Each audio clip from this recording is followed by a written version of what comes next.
বাড়িতে তোমার আর আমার বিয়ের কথাটা বললে? বললাম। কি বললো? বললো ওই কালো ছেলেটার সঙ্গে বিয়ে দেবে না। হ্যাঁ, কি? আমি কি কালো?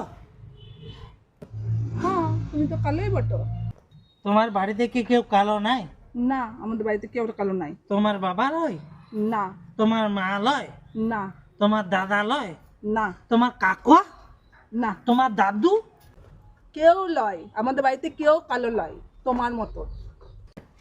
এমনকি আমাদের গাঁয়েও কেউ কালো লয়। শালা, এ দুনিয়ায় কি শুধু আমিই কালো আর কেউ কি কালো নাই? বিপদের বাপ। হ্যাঁ, কি গো, কি বিড়বিড় করছো? না, বলছি বিষ হবে। কি কি বিষ? সাদা বিষ আর কি করব? অল্প কালো বিষ দাও, কালো বিষ খাইয়েই মরি। কালো ছেলে জন্মেছি, কালো বিষ খাইয়েই মরি। কালো বিষ? হ্যাঁ।